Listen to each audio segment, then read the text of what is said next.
Welcome, Campfire Crew. Happy Halloween. The following stories you will hear nowhere else. They are exclusive to Uncle Josh's True Scary Stories.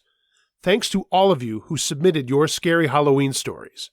Sit back, relax, enjoy. Let's get it on. Ouija Board Terror, submitted by Kenner. Hi, my name is Kenner. I am 21 and this all happened when I was 16. I grew up in a pretty normal house with a normal home life. My parents were very loving. I had an older sister and a little brother, and our house was really old, but it was very nice at the same time. It was 3 stories tall, had lots of natural wood, and every room just had that kind of glow that only older homes have, you know?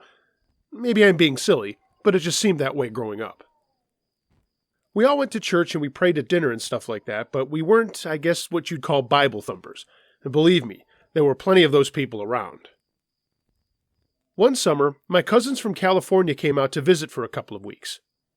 I lived in a town called Jackson, Missouri, near the Mississippi River. And that's why they came out, I guess, to see the river and St. Louis, which is about an hour and a half north. We thought it was boring and would have rather gone to California. So we did all the touristy things with them. I'll call them Becky and Tommy for anonymity. One day, it was raining, and the adults wanted to go someplace that none of us kids were interested in going. And since we were all in our middle teens, we were allowed to stay home. Becky and I were sitting in my room chatting away when my older sister Adele said she was going to see her boyfriend and then left. We were bored, and Becky looked in my closet and saw an old Ouija board that had been handed down to me by my grandmother. Why she had one, I'll never know. I think she bought it at a garage sale and then just gave it to me and my sister. Becky said we should play it like on the movies, and I went along with it because I knew it was just for fun. We asked Tommy and my brother Brian if they wanted to play, and they were all in. So my sister and I shared a huge room on the 3rd floor, so we had to yell down to them while they played video games. Becky got the board, and I got a great idea. I ran downstairs and grabbed some candles from our cupboard and brought them back to my room. The boys were sitting there waiting, and Becky had the board out on my area rug. My brother didn't know how to play it, so we told him that you had to lightly touch the pointer and then pick someone to be the reader of the answered questions. "Can we ask it anything?" he asked, and we all said yes. They all picked me to be the reader, and Becky got up to shut off the lights. I lit the candles, and just as we sat down, it got very dark out with a new wave of a storm coming. We could hear thunder coming our way, and it really set the mood for a spooky time. Again, I knew it was just for fun, but I could tell we were all getting a little bit scared. So we started playing, and I began to ask questions like, "Is there anyone here with us? And do any spirits want to talk with us today?" Nothing was happening, and Tommy started giggling as he sat watching me and Becky sit and do nothing. The rain came on heavier, and I remember this oh so well. After a loud clap of thunder, I asked, "This house is so old, there must be someone here that wants to talk to us, right?" The pointer started to move. I knew I wasn't doing it, and the look on Becky's face told me she wasn't moving it either. It moved to I, and then S, and stopped.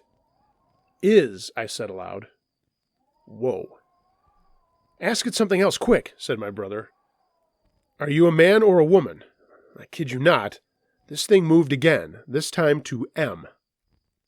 We all looked at each other amazed. I barely had my fingers on the pointer, and there was so little resistance I was convinced it wasn't Becky. "Do you live here?" The pointer went to yes this time. "How did you die?" It moved down a little and then went back to yes. Every question for a bit kept going to yes until I asked, "Were you murdered?" The pointer went to no. "Can you give us a sign you are here?" It went to A and then M. Am. The thunder was really loud. The rain was beating on the windows, and we were all really weirded out at this point. "Can you show us more?" I asked, and the freakiest thing happened. The pointer shot out from under our hands towards Becky and hit her in the knee. She screamed a little, which made us all jump, and she stared at me. There was no way I could have pushed it like that, and there was certainly no way she could have pulled it towards her like that. "We should stop," she said, and the boys agreed, "but we have to end the session. We have to end it or the spirit will stay." Well, like I said, I didn't think any of this was real. Freaky, but not real. When that thing shot across the board, though, I have to admit it made me uneasy. I said okay, and picked up the pointer and put it back on the board. But before I said goodbye, I asked one last question because I was curious. And I wish I hadn't. "Can we see you?" I asked. Becky glared at me, but the pointer started moving and spelled out HALLWEEN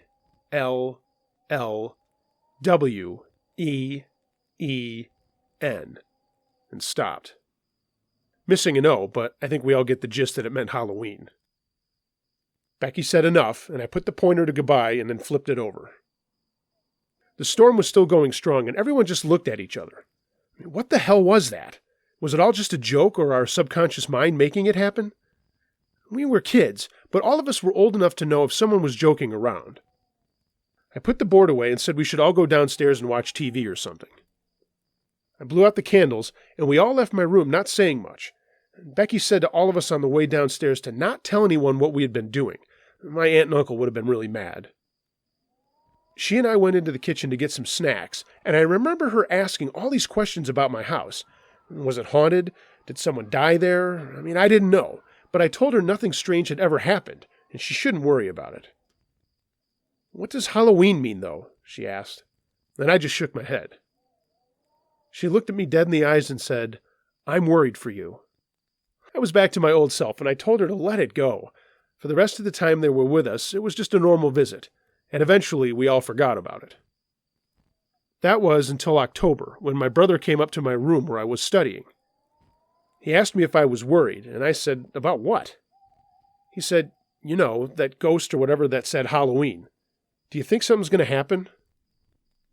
He was upset, and it took me a while to explain to him that it was all a game, and it wasn't a big deal, nothing to worry about.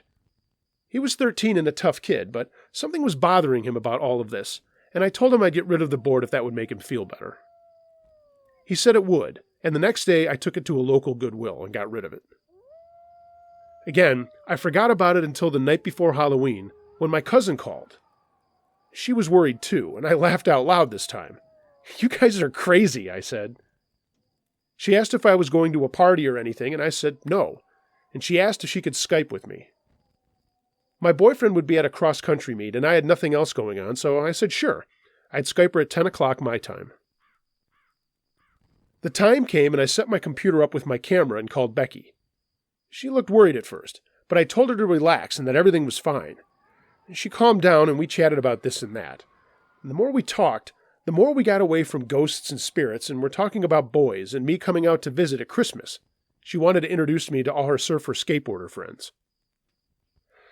I was yapping away about something when Becky's face went white, and I asked her what was wrong. All she got out was, "Kenner, something's behind you." I froze. She stopped talking, and all I could hear was her breathing, and she was pointing at her screen. I turned around, and there, halfway out of my closet, was a dark shadow of what looked like a man. It was super dark, blacker than black, impossibly dark. My jaw dropped, and Becky said, "Kenner, run, get out of there." But I couldn't. This thing, whatever it was, moved out of the closet and went right by me, and then disappeared into the wall on the other side of the room.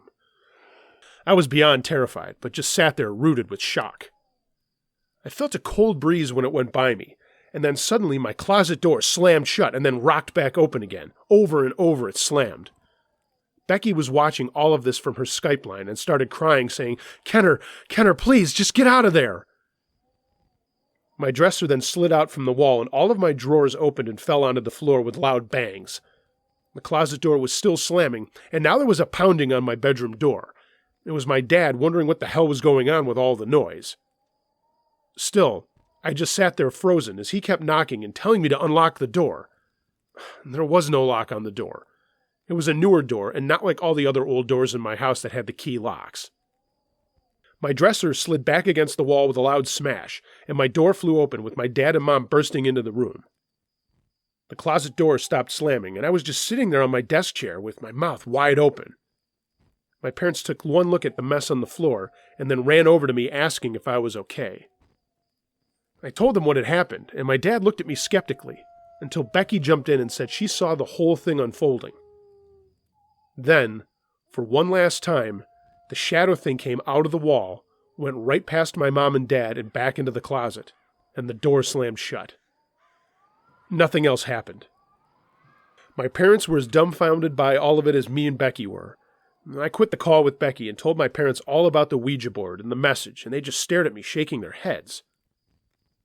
"Don't tell anyone about this," my dad said, and then he told me to sleep downstairs, and they'd tell my sister about it when she got home.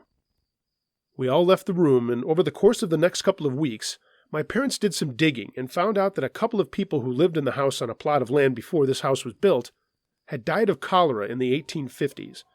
That was documented. This is speculation, but we're pretty sure the thing we saw was one of those people, and for sure the same thing that communicated with us through the Ouija board. Now it's just a crazy tale we tell when we get together, as I'm away at college, actually in California, with Becky. We will never forget that night as long as we live. Nothing else ever happened in my house, and we never saw anything else. But I tell you what, that night was enough for me. The scariest Halloween I've ever had.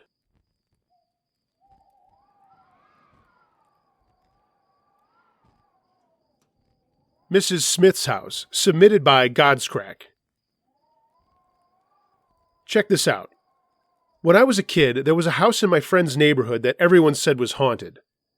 This creepy old lady lived there that rarely came out, and when she did, she was just, well, creepy. She wore really old torn clothes, and she had a really scary-looking face. She drove this old car and would give us kids bad looks, and she would always point at us whether she was in her car or on her porch or in her yard.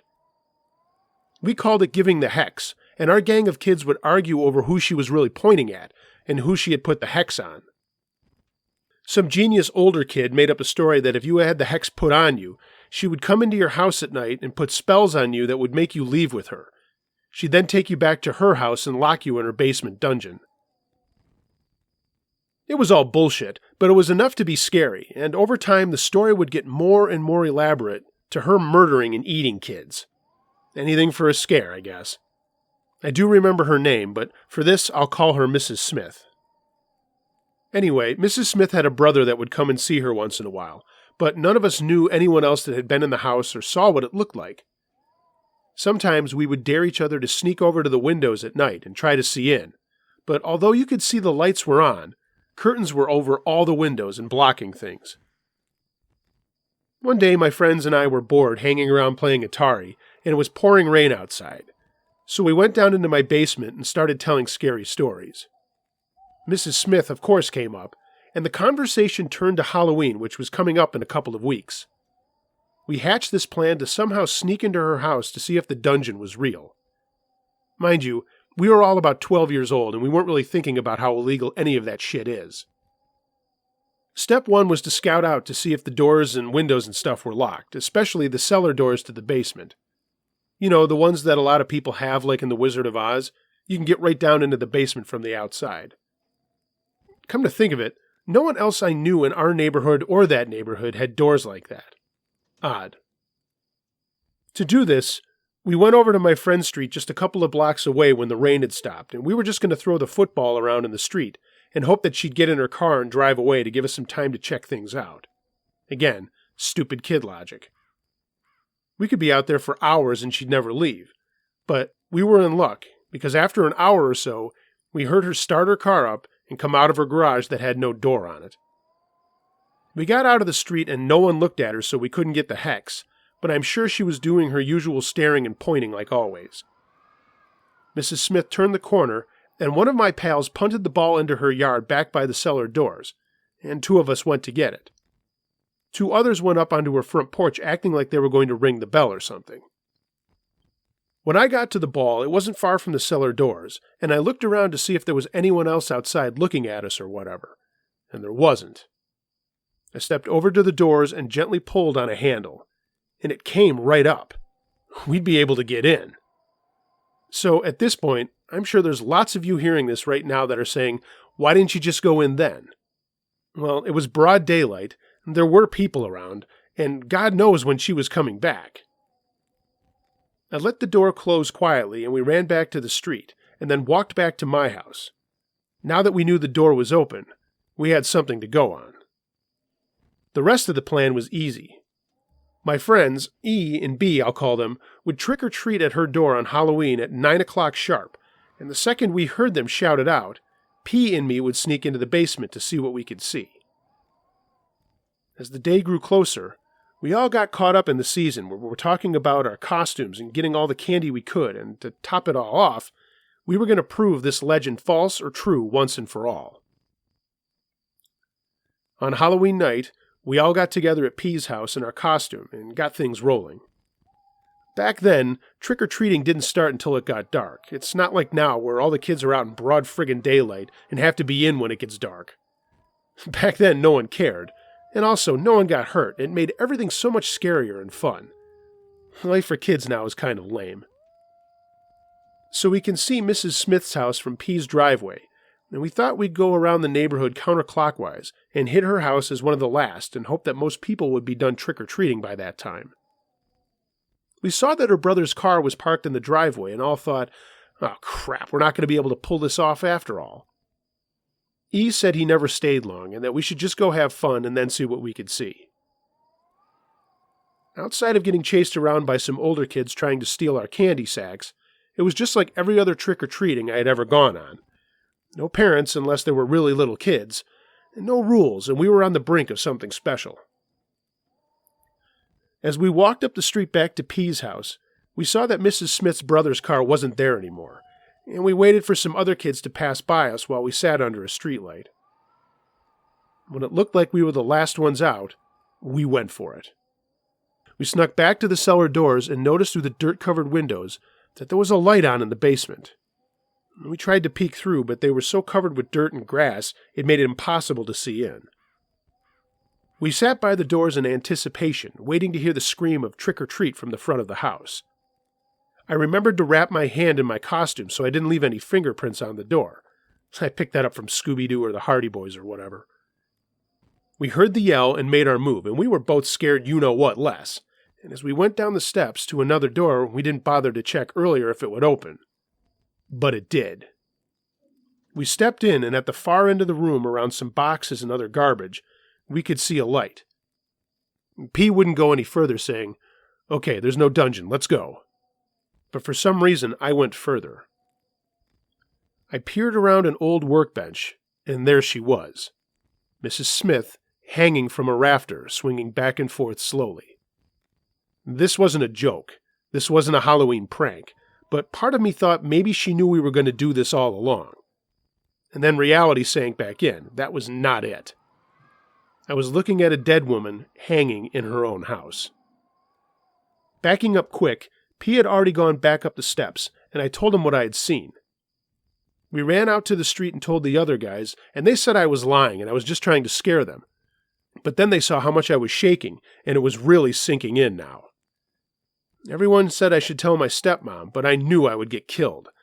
I was crying now. I didn't know what the right thing to do was. In our town, there was a little corner store that had a payphone, and another brilliant 12-year-old plan of mine was to call the police from there. And that's what I did.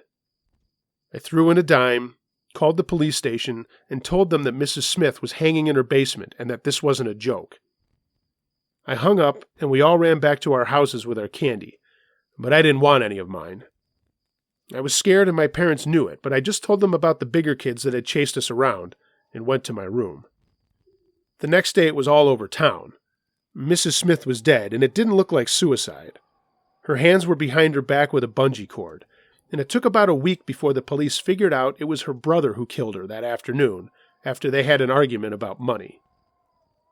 Every time the police said they had received an anonymous tip, my stomach would ache, and to this day I still kick myself for being a stupid, scared kid and not doing the right thing off the bat.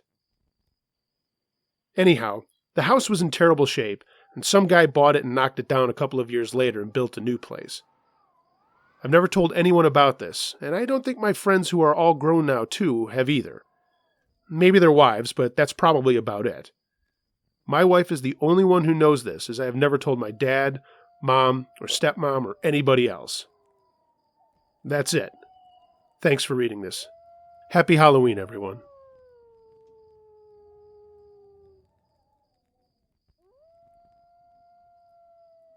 Halloween Night, submitted by Painkiller. First off, I'm changing the names of those involved in this story to protect their anonymity. So it was Halloween of 2003, and I'd been dating this girl, and let's call her Stephanie. We were going on 3 years, and she had a 3-year-old son, and I'll call him Kyle. I started dating Stephanie when Kyle was only 5 weeks old, and me and Stephanie decided that this should be his first real Halloween experience. Prior to dating Stephanie, I'd never really been around many kids, but I'd always wanted to have at least one. Kyle was Stephanie's first, and as far as I know, her only child. So when we first started seeing each other, Kyle was always there, which is fine with me because I really fell in love with that little guy, even though he wasn't my son. I still got to do cool shit with him whenever the three of us got to spend time together. This meant that I could go to Walmart and hang out in the toy department and press all the buttons and make noises and make the lights on the emergency vehicles come on. I got to admit, I had just as much fun as he did, and nobody thought I was weird because I had a kid with me. Anyway, dating Stephanie and her always having Kyle around, I learned a lot about kids and responsibility. No, I was not the kind of guy that would wake Stephanie when Kyle needed a diaper change or needed to be fed. I just manned up and did whatever needed to get done. Even when Stephanie had to have emergency surgery to remove her gallbladder, I kept Kyle at the house and we brought him to see her in the hospital, and that was only 6 months after we started dating. Anyhow, fast forward about 2.5 years and Kyle is 3 years old, and we want his first experience to be the best it can be, so we take him to my uncle's neighborhood to go trick-or-treating. I love all things scary and watch horror movies all the time and love to scare other people. So on the Sunday night before Halloween, I drove to Stephanie's house and picked up her and Kyle as they lived about an hour away from where I lived in Savannah. She had everything packed and ready to go, so all I had to do was load up the car, buckle in the car seat, strap Kyle in, and leave. On cue, 5 minutes out from leaving the house, Kyle is fast asleep. That was a little bit unusual, as he generally rode in a car very well and would look out the window and make sounds. I guess that was because we would usually go off during the day, and this was about 8:15 in the evening. We finally arrived at my house, and I unloaded the car, unstrapped Kyle from his car seat, and take him into the house and laid him down on the bed. I ordered a pizza and told Stephanie that, "All right, it's movie night. All the horror movies you can stand." She looked at me and said, "Oh, good God, you and your damn horror movies. I swear you're like a retard at Chuck E. Cheese." Well, she wasn't exactly wrong about that. I like watching them and laughing at how janky some of the special effects were back then. Mostly B horror movies, too. Sleepaway Camp, April Fool's Day, and I Spit Upon Your Grave. You know the kind I mean. There's not really anything that scares me. Friday the 13th, Child's Play, A Nightmare on Elm Street, Hellraiser. I laugh at all of those guys. There's one that truly does scare me, though. No, it's not Leatherface, and it isn't Ghostface. All of those guys had motives, and that's not scary to me. And no, it wasn't Candyman either with all that "be my victim" garbage. It's much simpler than that. An absence of motive. It's the boogeyman. Michael Myers. Yeah, I know, it's just a movie, but it goes back to when I was 5 years old when I saw the original 1978 film. Even though the Halloween movies gave me nightmares for 20 years, I still watched all of them. I guess I'm just a glutton for punishment. I grew up in a Christian home and went to church every week, and I'm the only one in my family who watches this kind of stuff. My mom claimed that all my nightmares were because I was being oppressed by some kind of demon or something. I don't think that I was. I was just plain scared of Michael Myers. Anywho, me and Stephanie were waiting for the pizza to be delivered, and I was talking to her about all of this. She said to me, "You know that shit isn't real, don't you?" I shook my head yes. "Then why are you so scared of it?" I looked at her and asked, "Have you ever seen any of the movies?" She said, "Well, no." And then I looked back at her and said, "Well, you're in luck. I have them and we're going to watch them." She rolled her eyes and said, "All righty then." I gave her a little bit of background about the movie. No plot details and no spoilers. Just that this was the first movie in the slasher genre. Did you know that if you're in your home alone at night and turn off all the lights and put on a scary movie, that pretty soon you won't feel like you're all alone? I started the movie and that creepy-ass Halloween theme starts. Stephanie squeezed my hand and said, "I don't like this already." I said to her, "Didn't you just get done telling me you know that this shit isn't real?" She laughed and said, "Yeah, I guess I was an idiot too." I knew the pizza had to be really close and was hoping that when the driver came to the door, that it would scare her really bad. I know, I'm evil. So about 2 minutes into the movie, that beautiful Panaglide opening shot starts, and the driver knocked on the front door. I swear I saw a light under Stephanie's ass. I was laughing so hard. I paid for the pizza and got a couple of plates for us so we could eat, and we resumed the movie while we ate. She said that she didn't want to see a lot of blood and gore, and I assured her there wasn't much of that at all, which is true. She did close her eyes in a couple of scenes, but she did pretty well for the most part. At the end of the movie, she was so excited when Dr. Loomis shoots Michael. Then it showed that he was gone. She said, "That's it?" I looked at her and said, "Nope, there's part 2. We get to watch that tomorrow night." Now it was time for bed, and we retired to the bedroom and got changed for bed, and I put Kyle's pajamas on him. Me and Stephanie started talking about how trick-or-treating was going to go, and then I told her that along with going to all of the houses in the neighborhood, the fire department rides around and hands out candies to the kids, and they have a little dune buggy to ride around with the younger kids. And that would be great for Kyle, because he went as a little firefighter. I told her that some of the residents in the neighborhood did all kinds of things in their yards, and would decorate their lawns and stuff. Some people even dressed up as Jason or Freddy or Dracula, and she was excited about that for him.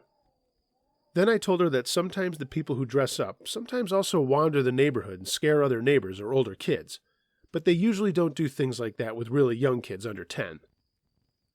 I told her that we still had to be careful because some people just take things too far, and I also said if you see anything that you think is unusual, you need to let me know and I'll take care of it.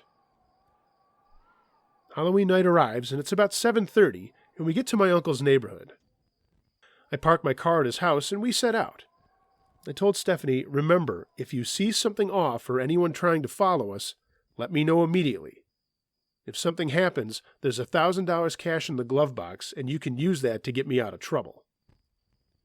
She looked at me and said, "What are you going to do?" I said, "I'm not planning on anything. It's just in case." So we're walking through the neighborhood, and Kyle's having the time of his life. Me and Stephanie are enjoying ourselves as well. He rode around in the dune buggy twice, and after about an hour, he had so much candy that I had to carry his bag. He was really cute trying to pull that bag around, and I couldn't believe how much fun I was having. Me and Stephanie were going to have so much fun checking Kyle's candy later, too. So it was getting close to 9 p.m., and I told Kyle, 2 more houses, buddy. We walked up to this house that had strobe lights and cobwebs and all sorts of creepy sounds. I helped him ring the doorbell at the house, and the door opened slowly, and a witch answered the door, and Kyle screamed loudly, "Trick or treat!" She laughed at him and told us how cute he was, and he told her thank you for the candy. We turned and started to walk back to the street to go to the next house. It was about then that I saw one person dressed as Freddy and another dressed as Jason. Kyle wasn't paying attention because he was concentrated on more candy, and I looked at the guys and saw that they were still walking towards Kyle. Stephanie saw this too. I knelt down and said to Kyle, "Run to Mama." He ran to her, and the guys started towards him again. I jumped in their direction and said, "Hey, guys, chill out, he's only 3. They immediately stopped and apologized. "No harm, no foul, right?" Wrong. While I was concentrating on these 2 douchebags, another one that I hadn't seen started after me. Stephanie hadn't seen this guy either. Like I said before, I'm not a small guy at 6'2", 275 pounds, and nothing really scares me, except for, well, Michael Myers. I was walking towards Kyle and Stephanie and completely oblivious to the guy behind me. I didn't see him until Stephanie told me to, "Hey, turn around, look behind you!" So I did. This guy was easily 6'5". I looked at him and said, "Stop! The little guy is only 3. He kept walking towards me. He had the mask, the overalls, the butcher knife, and again I told him to stop. This is not funny. He kept walking towards me, but slowed his pace a little. And I told him again, "Stop! This is your last chance to turn around." Again, he didn't do it. He got within 20 feet of me, and I turned and told Stephanie, "Run to my uncle's house." She did, and when this guy got close enough to me for fight or flight to kick in, I chose fight. I clenched my teeth and totally unloaded on this douche nozzle. I punched him on the left side of his jaw and then his right cheek. He went down to the ground, and needless to say, he was going to be eating food for a straw through the next few weeks because he wanted to be a fucking comedian. I ended up getting arrested that night, but the charges were subsequently dropped because I had given this guy fair warning before I did what I did. I thought I'd be doing some jail time over that one, but it definitely helps that I was close with the chief of police.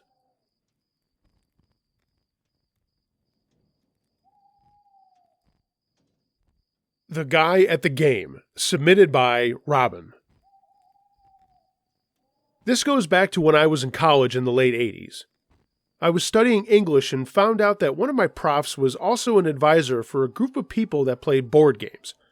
More specifically, role-playing games. I'm not sure if the kids know what Dungeons & Dragons is. We just called it D&D.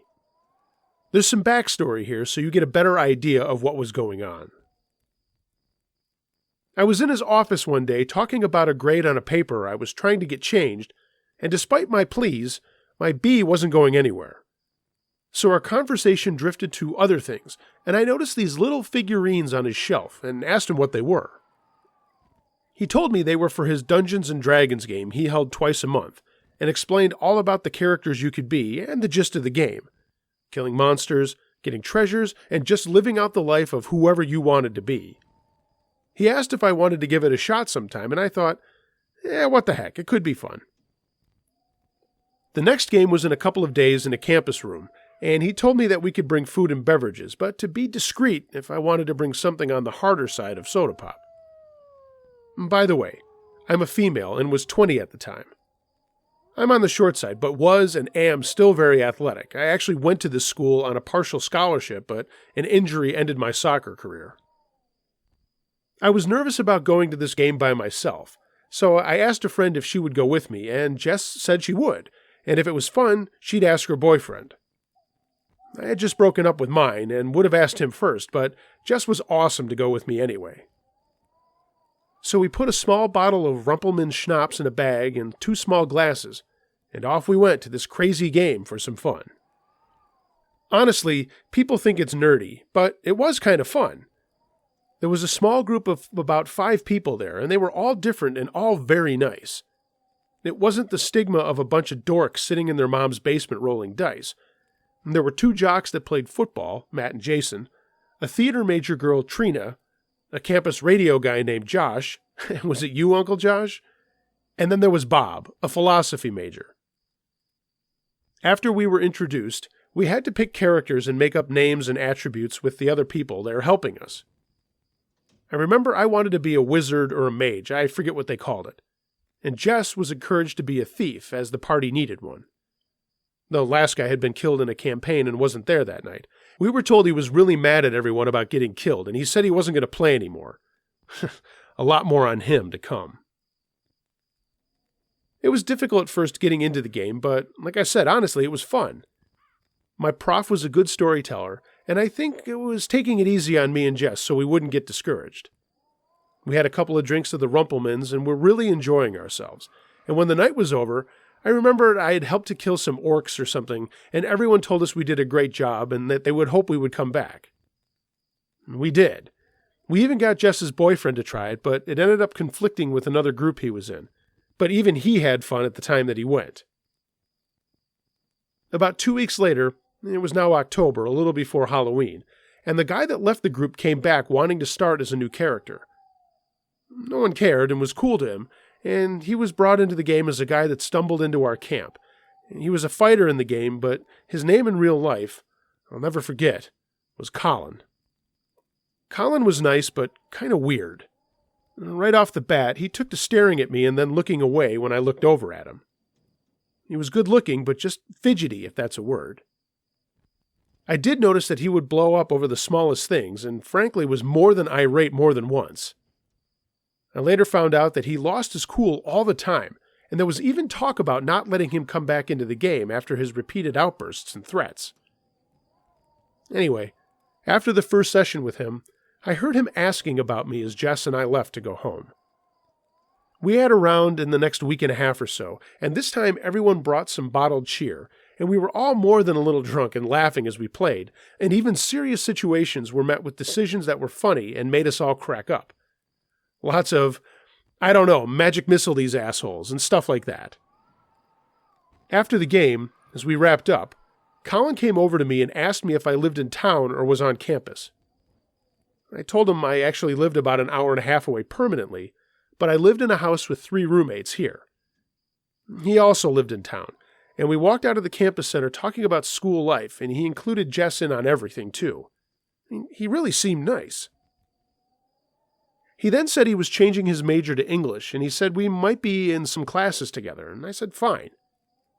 We got to our street, and he had to keep walking to his house. He still lived at his parents' house. But before Jess and I went on our way, he touched my arm and he said, "Have a great night to the most beautiful girl I have ever seen." Then he turned and walked off. To tell the truth, I was flattered.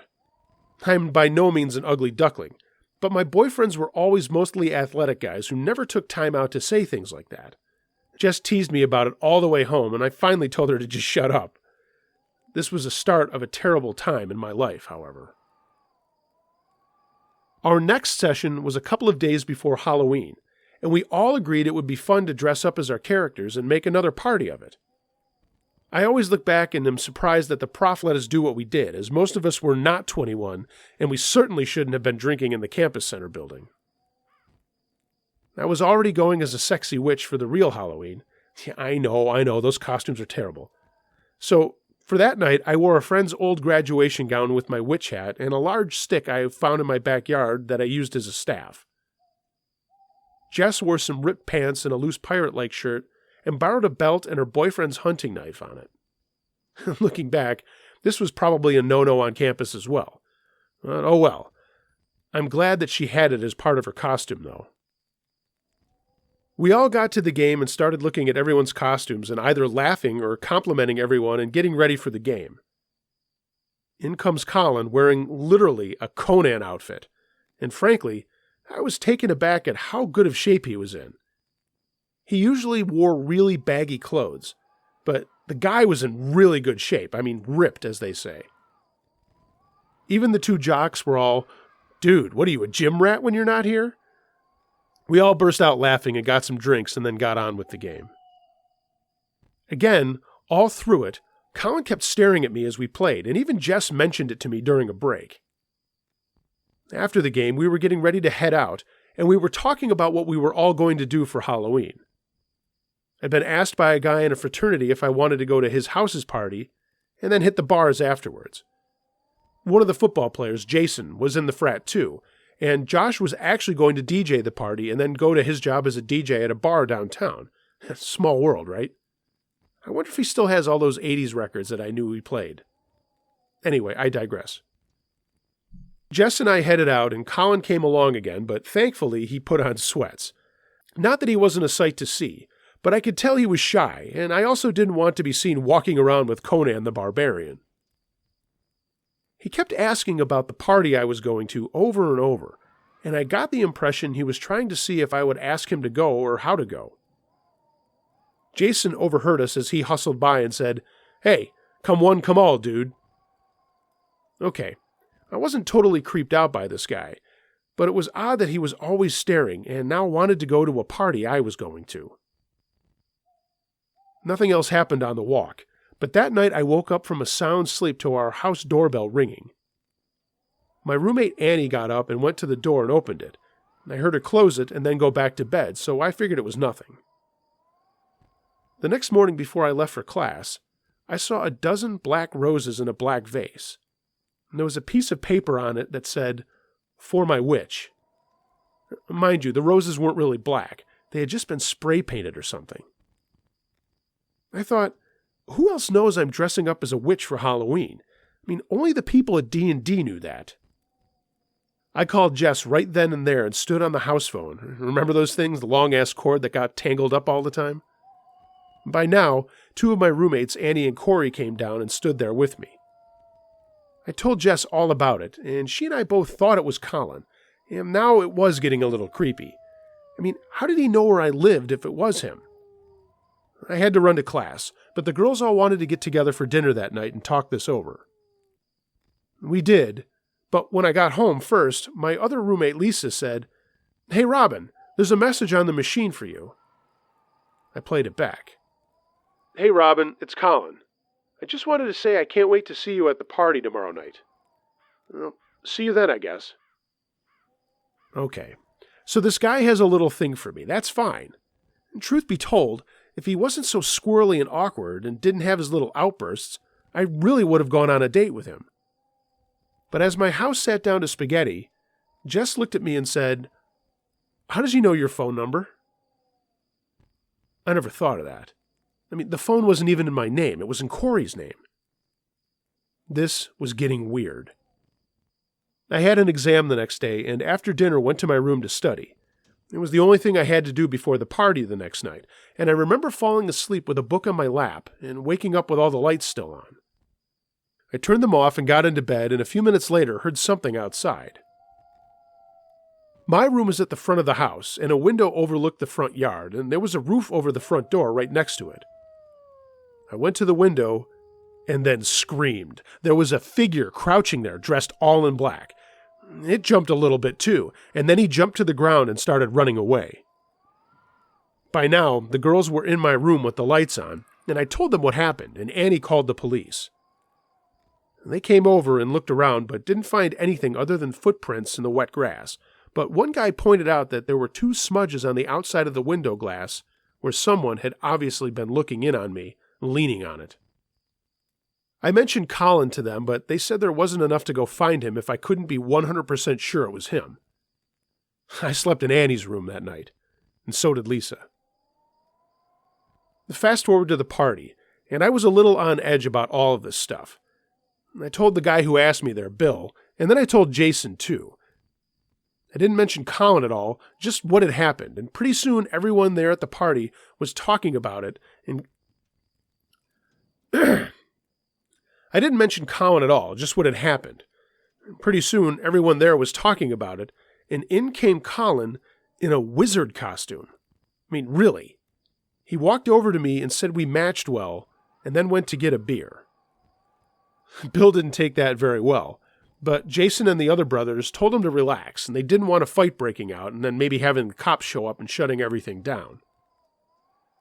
For the entire time I was there, no matter where I went, Colin would show up. He never really talked to me. He'd just do his staring thing with me. And Josh had to leave for his bar job, so the music was just the radio. But he told me to stop by his place later, and I could still get in even though I was under 21. We did. We went out to the bars where everyone was in costumes and having a great time. It was a couple of hours later, towards the end of the night, that I noticed I hadn't seen Colin at all. Good, I thought. He was weirding me out. Before Bill and I walked out of the last bar, we had to go by the DJ booth area, and Josh waved us over. "Hey, guys, I don't want to ruin your night, but Colin has sort of been following you around the bar all night." I told him I'd never even seen him once, and we looked around at the emptying bar. Still didn't see him. Well, I'm telling you, he was here. I've only had 2 beers tonight, and I am the eyes of this place when I work, just as much as the bouncers. Be careful. Bill got really pissed and wanted to go find Colin. And mind you, we were just friends, but he was in protection mode. He walked me home and asked if I wanted him to stay with me to make sure everything was going to be okay and that he'd sleep on the floor. I told him I'd be fine. He gave me a peck on the cheek and said to call if I needed anything. He'd stay up all night. I went inside and my roomies were all home, and then Jess came in with her pirate thief outfit still on. She'd gone somewhere with her boyfriend, and he was passed out drunk in her bed, and she was bored. We all had a couple of more cans of beer, and we're talking about the night before we decided to crash. Jess was really worried after I told her what was going on that night, and she insisted on staying with me. We fell asleep, and she had some blankets on the floor, despite me telling her it was unnecessary. Then, at 4:30 in the morning, I had a dream that my closet door opened up, and a figure was coming out of it and came over to the edge of my bed. At first I thought it was one of those dreams that you can feel yourself trying to move but can't, until I realized I was awake, and this was real. I was terrified. I was frozen as I felt my bed sink down and this figure crawl over me and put a hand over my mouth. I was shaking and trying to scream, but nothing would come. I have never been that scared in my life. I think I finally made some noise as his body pressed down on me because Jess mumbled something. So I shot out a hand and smacked him in the face, and he let go of my mouth, and then I yelled. This person tried to hold me down, but then screamed out. Jess had woken up and had stabbed him in the leg with the knife from her costume. I scrambled away from this man as he tried to stand up, and then he swung in the dark for Jess, and he hit her right in the face, and she went down. I got over to my door and opened it, and the light fell into the room onto Colin, staring at me, holding the knife he had just pulled from his leg. I screamed again and ran down the hall, forgetting Jess like a total jerk, but I burst into Lisa's room, and it was right next to mine. She was sitting up and looking at me all crazy, and I slammed the door, and suddenly there was pounding on it, and Colin was yelling to open the door and saying things like, "It's not what you think, just open the door." He really started freaking out and smashing the door, yelling all this stuff I couldn't understand, and now all the other girls were coming down the hall. Lisa kept saying, "Call the police! Call the police!" But the only phone we had was downstairs. Colin began kicking the door, but by this time we'd put her desk in front of it to make it harder for him to open. And just like that, he stopped. We could hear him breathing heavily, and then whisper, "I'm sorry. I just wanted you to like me." Those words will forever be etched in my brain. He walked down the stairs, we heard the front door open and close, and then I heard other footsteps run downstairs. It was Jess. She was calling the police and crying hysterically. By this time, we all were. We opened the door to Lisa's room, and the hallway was covered in blood. There were bloody handprints all over the door, the walls, and there was blood on the floor and shoe prints all the way down the stairs and out the front of the house. The police came out in a hurry after Jess's call, and for the next few hours we were all questioned about everything, and this would last into more than a few days of interviews. The story made the local paper, and of course the campus paper too. Even some TV stations from like 2 hours away showed up, but none of us talked to any of them, even though they followed me and Jess around, and even tried to interview us when we were out of our house. So what happened to Colin? He went to the campus infirmary, as it was the only place he could go without heading to the next town over for a hospital. They had a policy of calling campus police for any injuries like he had, and they in turn called the town police. He had a pretty serious stab wound in his thigh, and, sorry for the sidebar, actually filed a countersuit against Jess in court about her doing that. It was thrown out. The story behind Colin was that he had had some pretty serious mental incapacities, manic depression, what we would now call bipolar disorder, and some other things. He was on medication, was mostly a loner outside of the D&D games, but even that served as a release from what he was dealing with. His insane weightlifting and workouts and the game were ways for him to get away from who he thought he was. I don't know what it was about me that sparked him to start following me around. And now, so many years later, I feel kind of bad for him, but then I also remember what he did or tried to do. He was off his meds after meeting me, and I did learn that this was not the first time he had gone off them, and in the past he had gone after another young woman. Something happened in his high school days, but he was treated as a youthful offender and the records were sealed. All I know is that small piece of information about him. Colin tailed me all the time. He found a trick in our back door lock, and that's how he got into the house. That night was also not the first time he had been inside. He had accessed it earlier that day. And yeah, he was also the guy on the roof staring in at me. He was watching me study and almost came in when I was asleep, but he slipped, and that's what woke me up. Colin was charged and convicted of breaking and entering, menacing, attempted rape, assault, and a whole bunch of other things I can't even recall. Because of his condition, he spent most of his time in a hospital program, but I do know he was released in 2008. A friend of mine who still lives in that college town let me know that 2 weeks after he re-entered society, he took his own life. He still couldn't deal with his demons. This was a lot of story, and I hope you're okay with it. I don't talk much about it, and it's easier to tell the tale here with changed names and stuff. I'm married, my kids are all grown up and out of college now, and I have to admit I was very apprehensive about letting them go away to school. I have 2 daughters, and, well, they don't know this about me, but I still worry about them nonetheless. That was a crazy time, and I would like to say that the college was awesome when they dealt with us about all of this stuff. My housemates and Jess were allowed to take the rest of the semester off with no penalty in grades or tuition, and we all did just that. 2 of my roommates transferred after the fact, and even our landlord was a stand-up guy throughout the whole thing and didn't charge us for the lost rent. He even cleaned everything up and installed new locks and windows to prevent things like this from happening ever again. This was so long ago, but after sharing this, I look forward to hearing you read it. I'm going to have my husband listen too. Thanks so much for what you do, and whether or not you realize it, letting people tell their stories on your channel is very helpful. At least I think so.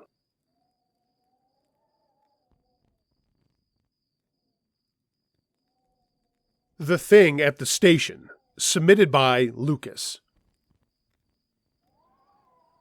I worked for a television station as an overnight producer. It was the first job I could get out of college, and I actually interned at the place in my junior and senior years of college. It wasn't the heaviest of lifts to get a gig running with what was basically maintenance and helping any late reporters edit their pieces. Back then, we did have automation, but it wasn't the same as what happens today, where everything is pretty straightforward, and honestly, you can leave the control room and let the computers do their thing. I'll say this from the get-go. The station building I worked in was older. It was originally in a part of town that was hopping in the 50s and 60s, but had gone into a state of disintegration, and most of the businesses had left. Lots of boarded-up buildings and for sale signs all over the place. One Halloween night, I was doing my thing and hitting the right switches and making sure the feeds were being recorded for the morning show and things like that. There was only one other producer in the building, and our security guard at the front desk was a few hallways down. I was sitting there thinking about a dentist appointment I had later that morning after work. I was just kind of spacing out, when something bumped me from behind. I jumped a little and turned around, expecting to see Aaron, the other producer, but there was nothing there but another chair that had somehow slid across the room and bumped into me. Whatever, I thought. No big deal. I probably didn't notice it earlier that it was right behind me, and I wheeled into it. I got up to make a pot of coffee and went down the hallway to the water cooler for some filtered water. I saw our security guy, Tony, and waved at him, but he just gave me this look like something was wrong. So I walked over to him and asked him how he was doing, and he said fine, but then asked if I noticed if anything was going a little funny that night. I said, "What are you talking about?" He shook his head and then said, "I don't want you to think I'm crazy, but just a minute ago, the door to the hallway over there was open, and at first I thought it was you or Aaron, but no one was there. And then a second later, it opened again, and I still didn't see anyone. I don't know, maybe I'm just tired." I thought about the chair, but didn't bring it up, and only laughed and said it was probably just the night shift messing with us. He laughed too, and I went to get my water.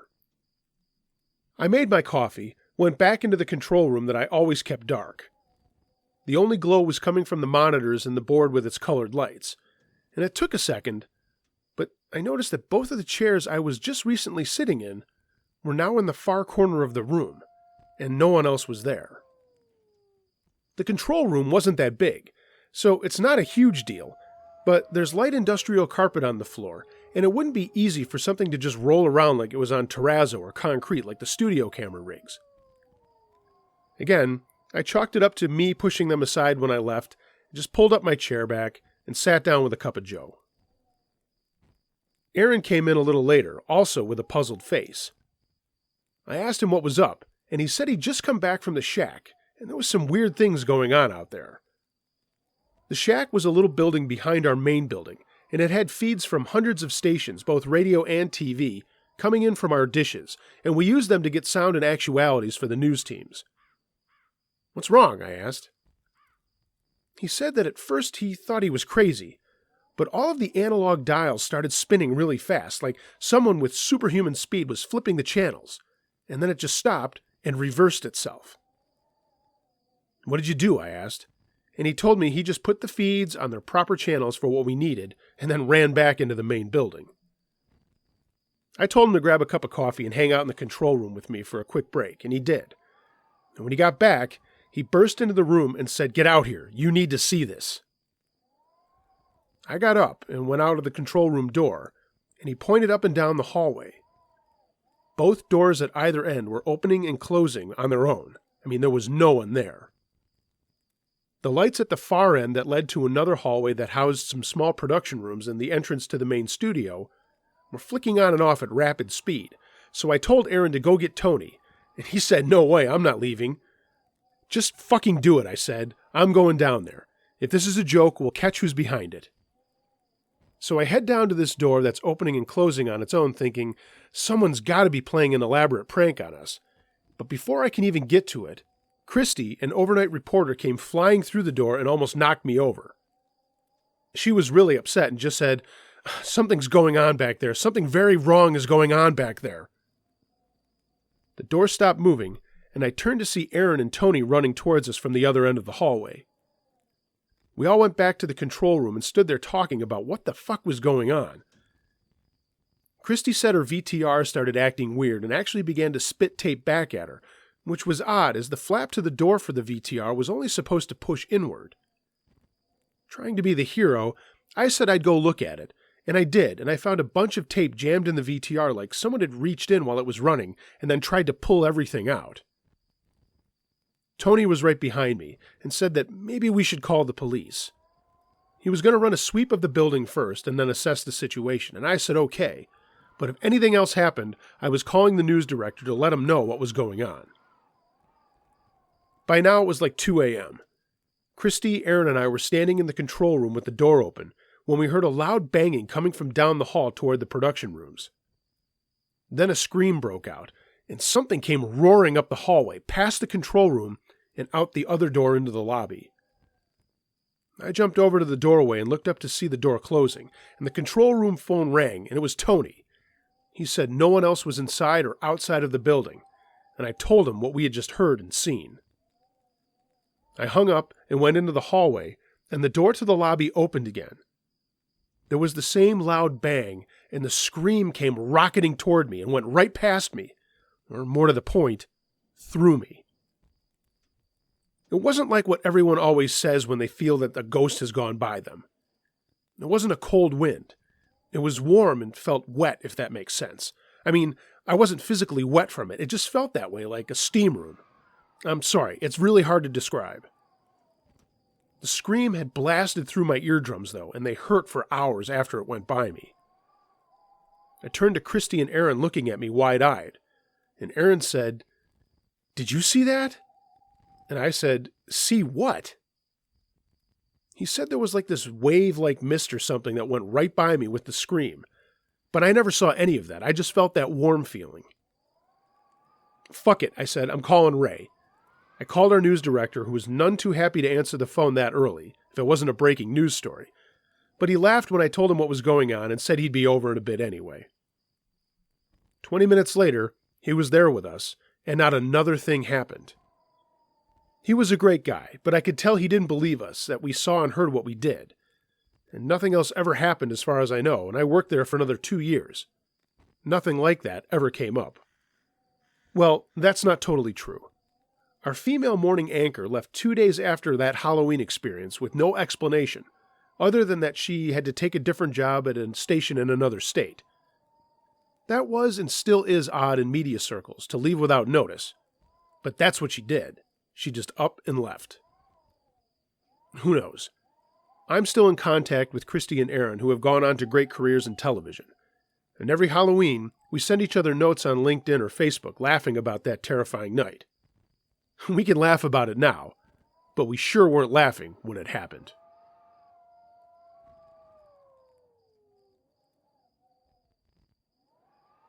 Delivery story, submitted by Raccoon Dad.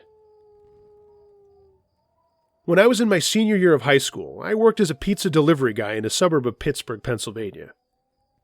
It was an okay job, and the tips were usually good, and it allowed me to drive around listening to music and have a smoke whenever I wanted. Back then, we didn't have online ordering and payments, and we did sometimes drive around with a lot of cash on us. Totally stupid, I know. We were encouraged to dump our money on every other run to keep our cash low, but it didn't always happen. One Halloween night, we got a run of orders, and I hadn't made a drop and was carrying a couple $100 with me. The first of the 3 orders was in a really shitty neighborhood farthest out from the shop, and I was going to tackle that one first to keep the times right. I hopped in my Buick Regal and headed out into the night to make the deliveries, probably cranking some metal. I got to the edge of the rundown shitbox neighborhood and turned down the volume to be safe. I think every city or town has one of these streets for whatever reason. It's like a light switch. One minute you've got nice homes with well-manicured yards, and then bang, you've got dilapidated buildings with shit all over the grass, peeling paint, broken windows, etc. I'm looking at the numbers leading to the house for the delivery. I find it and pull into the driveway when they get there. I have a habit of backing in for fast getaways, as I was chased by a guy who was mad at me one time because the delivery was a prank. Don't shoot the messenger, man. I grabbed the 2 large pizzas on the order and headed up to the door and rang the bell. It didn't work, so I knocked, but I can hear there's clearly a party or something going on, so I pound louder. The music lowers, and the interior door opens. It's across this little vestibule, from where I'm standing at the outer door. This raggedy-looking guy opens the interior door, but doesn't come over to where I'm standing. And this odd smell comes from out of the house. It smelled like burning marshmallows or something. I'll never forget that. It certainly wasn't weed. The guy said, "Hey, come on in," and waved at me. I told him I can't do that, and you have to come to the door. He looked off to the right for a second, but I didn't think anything about it, and then he just says, "Come on in, man, my woman's getting the money." He looked over to his right again, and so did I. I noticed that there was this large space right next to the door I was standing at, and a staircase leading to another apartment upstairs. I can't see what he's looking at, but again I tell him, "You've got to come out here if you want this food." He doesn't say anything, just stands there staring at me for a minute, and I finally say, "Look, you want this stuff or not?" And then something caught my eye off to my left. I could see a big hand in the shadows of this foyer, and it hit me what was up. I backed up a little, and then turned and bolted to my car. My trunk was still open. I threw the pizzas in, jumped into my open door, and floored it out of there without closing my door or the trunk. I didn't look back, and I didn't stop to see who or what was there. I was out of there.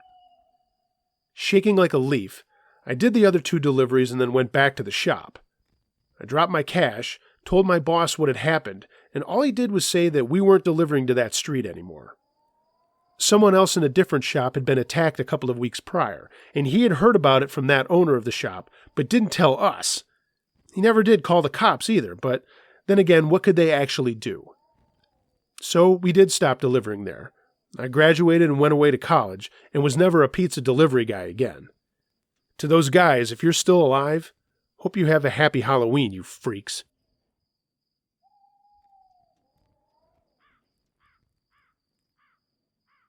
Haunted Road, submitted by Zagnuts4015. Hey, Uncle Jay. Sending you a story from your neck of the woods, or should I say our neck of the woods. I don't know if you know about this place, but I sure do. Here we go. In the town next to me that I grew up in, there's a road out in the middle of nowhere that connects 2 other roads. There's not really any reason to go down it unless you're cutting across the countryside. I mean, there's no houses on it, no farms, no nothing. Just a heavily wooded road in the country. There are a couple of legends about the road that I don't really know the origin of. An old man with a lantern and the ghost of a little girl. Sometimes they've been seen together by people traveling down the road at night, but there's something else out there that me and my friends saw that somehow felt a little more sinister. A couple of things. I found your channel over the summer and have listened to all of your videos and was hoping you were going to do another Halloween special. When I heard you were, I wrote this story down. Second, I'm going to say the name of the place if anyone is interested in checking it out. It's not like a haunted house no one is supposed to visit. I mean, anybody can be out there whenever. If you're interested, the road is called Delaware Road, and it's in the town of Clarence, New York. It's a thin 2-lane road, but has no markings for shoulders or a center line. It's really just a country road splitting a forest. I grew up in a town called Akron just next to Clarence, and we had all heard about the legend of Delaware Road. I'd ridden my bike up and down it during the day hundreds of times and never noticed anything other than the serenity of the place. That peacefulness would change one night when I was in the last year of college in 1990. I was at a party with my friends on Halloween, and we had all had more than a few adult beverages during the evening. We had a roaring fire in the backyard, and someone started telling scary stories, and we were all into it. By the time this came about, there were about 6 of us left at the party, as everyone else had gone home or to who knows where. My friend Connie brought up Delaware Road, and everyone kind of groaned. It was just another urban legend story about this old man that people would see late at night or in the morning. He would be walking along the road with a lantern swinging back and forth, and more than a few people in my town claimed to have seen him. Others told tales of seeing the old man with the lantern walking with a little girl hand in hand. The old man never said anything, never made any noise, nothing. He or they just walked along, oblivious to the living people walking or riding or driving by them, which is actually pretty creepy in my mind. One of the guys, I'll call him Chris, stood up to get a beer and just said, "Oh, bullshit." We all started laughing, and he threw everyone another cold one from a cooler. And another guy next to me, I'll call Mike, said we should go over there and see if we can scare up the old man. Everyone started going off about it, and we all looked at a guy who I can say his name is Tinker because that was his nickname. He was the only one that hadn't been drinking, and plus he had a pickup truck. "Seriously, you guys?" he said. "What the hell? This is such a waste of time." But we all prodded him and cajoled him into taking us out there to find this old man and little girl. It was only a 15-minute or so drive away, and even though it wasn't illegal for us to have been drinking, we still had to be on alert for the cops as a bunch of us riding in the back of a pickup was really not well advised. It was all back roads out to it, and we didn't see anyone on the way, so when we pulled onto Delaware Road, we went down a little ways into the trees. There was no moon out, and it was pitch dark, so you really had to let your eyes get used to it, and still you couldn't see very much. Tinker did a 3-point turn, and some of us almost fell out of the truck yelling, "What the hell, man?" He said he was turning the truck around in case we had to speed away. I'm sure I wasn't the only one thinking, "What a chicken." So we all hop out and start slowly walking up the road away from the truck. Tinker had left the lights on, but killed the headlights, so all we could see was the red rear lights if we looked back at it. No one was saying much, and we really didn't know if we were supposed to do anything special to see this old man, or make his lantern appear. After a while, I think reality set in, and we all started laughing about how stupid this was. I mean, don't get me wrong, it was still spooky out there at night, but chasing ghosts seemed very amusing suddenly. The jokes started flying, and we all burst out laughing at everyone, and everything from the old man just needing to take a dump and he couldn't find a good spot, to the little girl being a brat and not going to sleep and following him. We turned around to head back to the truck when Mike stopped and said, "Wait, listen." We stopped walking, and at first all we heard was the wind in the trees all around us. But then we heard the crunching of footsteps. I said aloud, "Probably a deer or a fox or a turkey." But the steps got louder, and it started to sound like a man was out there walking in the dark woods. Chris had his flashlight up, and he played it around the trees, but there was nothing there, and it was disorienting because we couldn't really tell where the steps were coming from. But they, whatever it was, kept moving around, and it was getting closer.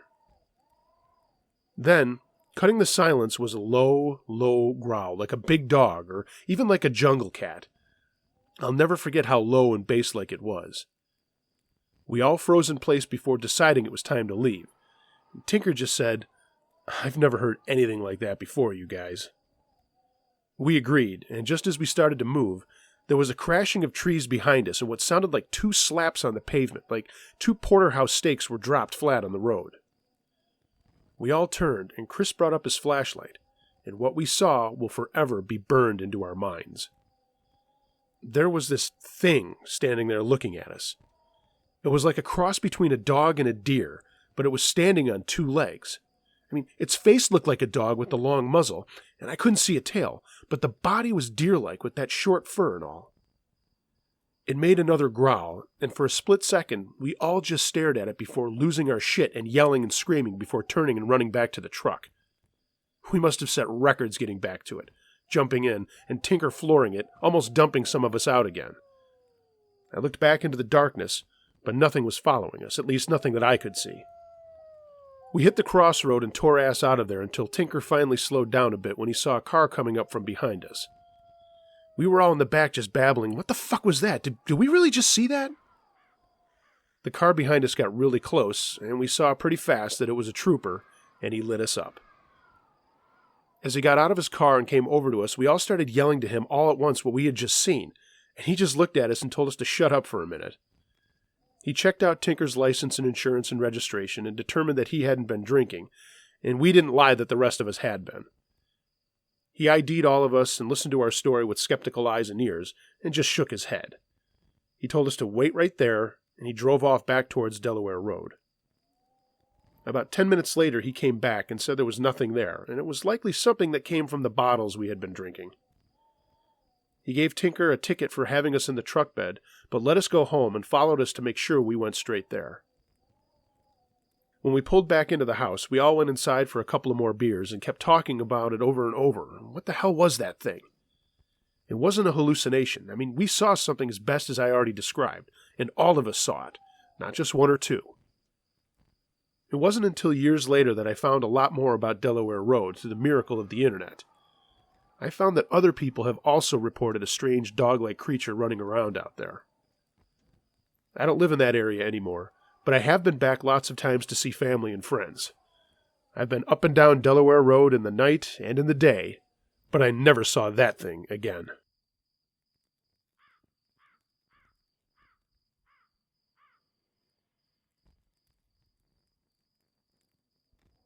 The Wrong Street. Submitted by Telefunken U47. When I was a kid in the 70s, there was a bridge that separated two parts of my town. It kind of marked the area where one set of kids went to one elementary school and the others went to another school. We always said the kids on the other side were dirtbags, and I'm sure they thought the same about us.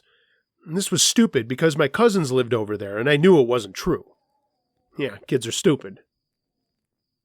One Halloween, we decided to trick-or-treat in our neighborhood, running between houses so we could then go over the bridge and trick-or-treat over on the other side for double the candy. I guess I was in 5th or 6th grade when this happened. This was the one night of the year that the come home when the streetlights come on rule didn't apply, but we did have to be home by 9:30 or else.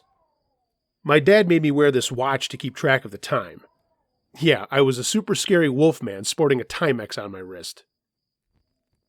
So we ran up to the bridge and crossed it and got over into the first neighborhood we came to and started trick-or-treating, thinking we were geniuses over this plan, like no one had ever thought to do it before. We made another big haul, and I looked at my watch, and it was close to when we had to turn back. My friend, who I still rib on to this day for this night, his name was Chris, and he said we could take a shortcut down this one street, and it would lead to a path that would get us back to the bridge. It ran behind the houses, and did in fact go to the bridge, but the street to get there looked really sketchy. For a pretty affluent town, this street had nothing but run-down houses with boards in the windows of some and such. We took a chance and went down it, when from out of the dark between two houses, some dark shapes appeared. They fell in behind us, and we heard this crazy high-pitched laugh and then a voice say, "Where do you think you're going?" We didn't say anything, we just kept walking, and the same guy said, "Hey, assholes! I'm talking to you." We stop and turn around, and there's like 4 older kids standing there just a little ways away. I say to the guys, we need to just run for it, so we turn to go. But uh-oh, some other kids pop out and stand there, so now we're trapped. "Gotta pay the toll for this street," said one of the guys. "Give us your candy." We're actually kind of scared at this point and don't know what to do. And out of nowhere, my other friend Jason literally heaves his of candy at the guys, and all of it flies out onto the ground around them.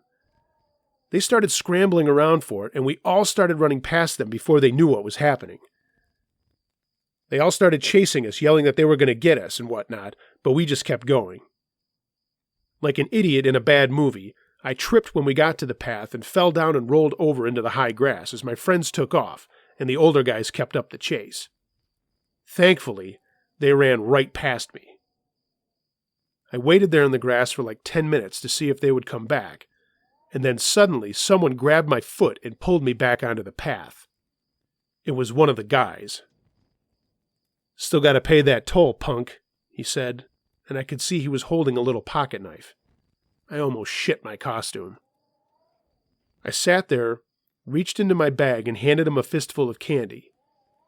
He took it and said, "Happy Halloween, kid," and then walked away. And that was it. I walked home. It was 9:45 and I got yelled at for being late, and I didn't even know where my friends were. But I told my parents where I was, and I got in trouble for that too. Plus, in the fracas, the watch got scratched, and my dad made me use my allowance for the next couple of weeks to get it fixed. I told my friends the story the next day, and they all looked at me wide-eyed. We vowed to never go and do that again. This may not seem scary to you, but this happened to me when I was a kid, and I assure you it was terrifying. Yeah, to that guy who made me pay a toll? Happy Halloween indeed.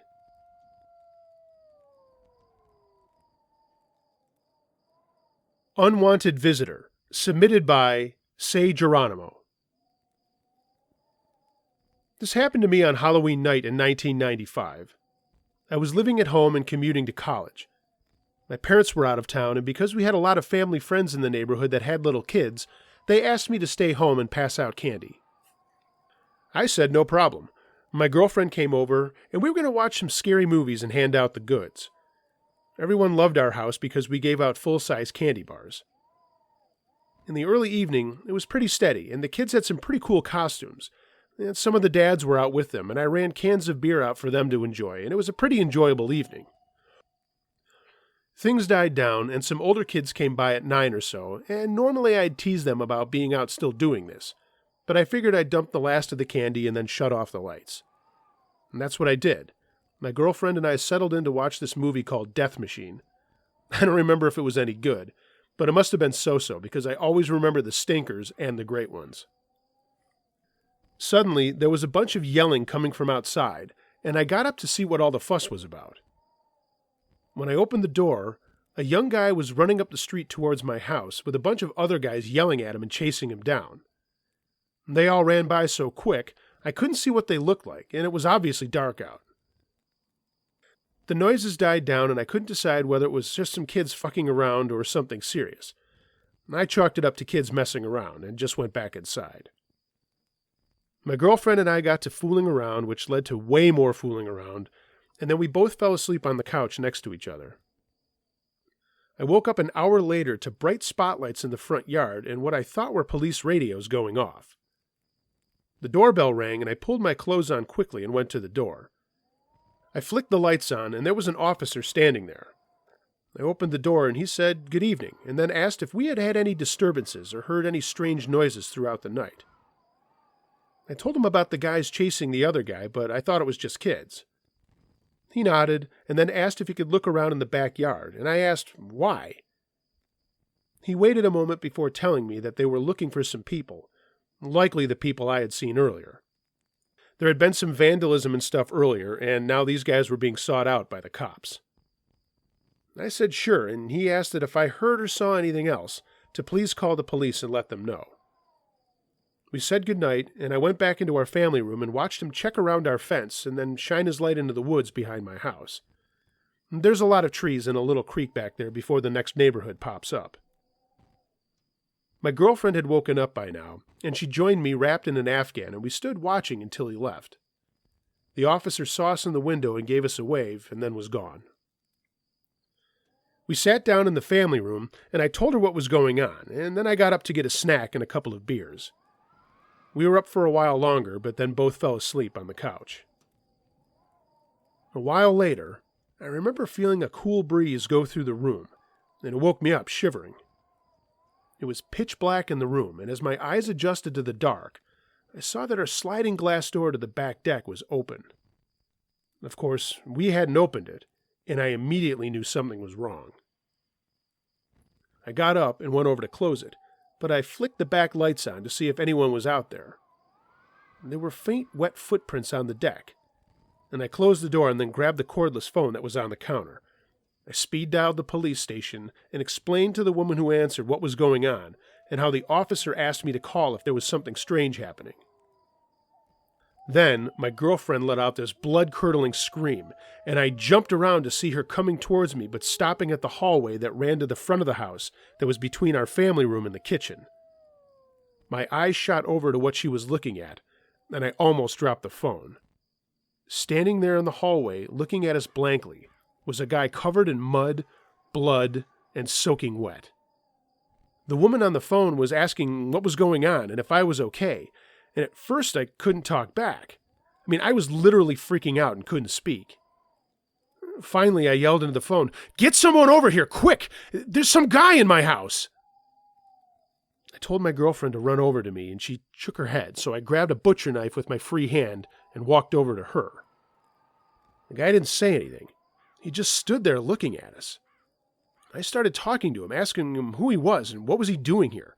And the cop on the phone was trying to get more details, and I was getting short with her, telling her to not worry about that shit and to get help out here right away.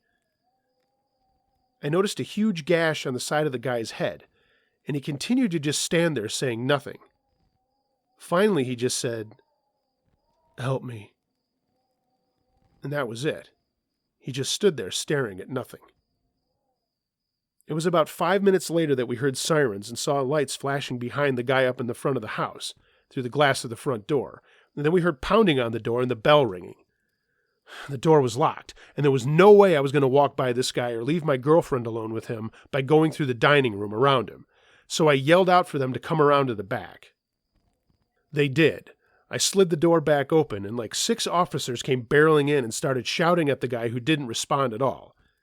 He just stood there.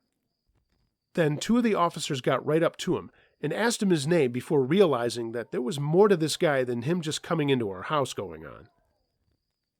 As another called for an ambulance, the 2 officers slowly were checking the guy out and reached for him slowly. When an officer touched his arm, the guy finally snapped to a bit and said, "Can you help me?"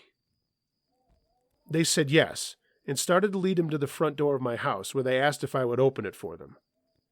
I did, and they walked the guy out to one of their cars, and 2 officers stayed with us and asked us a bunch of questions about the guy. Did we know him? Had we seen him before? Did he break in or was the door unlocked? Why do you think he came to your house? How the fuck should I know any of that? Another guy showed up with a badge and started taking pictures of everything inside and outside of the house and said he'd be back in the daylight to keep checking on things. He'd gone out to the backyard and stopped at the forest, and I guess he thought daytime would be better. Before he left, he asked me again, "Was the door unlocked or did you leave it unlocked?" And I started to realize I had probably left it unlocked. An ambulance took the guy away. His name was Gerald. I called my dad to tell him what was going on, and he said he and my mom would be home as soon as they could get there. And then he asked why the hell I hadn't called him in the first place. I told him it was hard to do, with all these cops barking questions at us and me only saying that my parents weren't home. They never really followed up with that. To make this long story shorter, the police tracked where the guy had come from, and it was the creek in the back of my house. Apparently, he had been vandalizing some houses and spray painting curse words and slurs on garage doors and cars, and some neighborhood guys caught him in the act, chased him through the streets and into the woods, where they caught up with him and beat the shit out of him. They left him laying in the creek and then got out of there. When Gerald came to, he wandered out of the woods and into my backyard. He didn't remember his name, he didn't know where he was, but he tried my house to get help. The guys really did a number on him and rattled his brain. That's really the last of what we heard. But my dad, being the type of guy he was, when he got home and heard the whole story and then talked to the police, got out his label maker and typed in big capital letters, "Lock me," and stuck the label on the sliding glass door.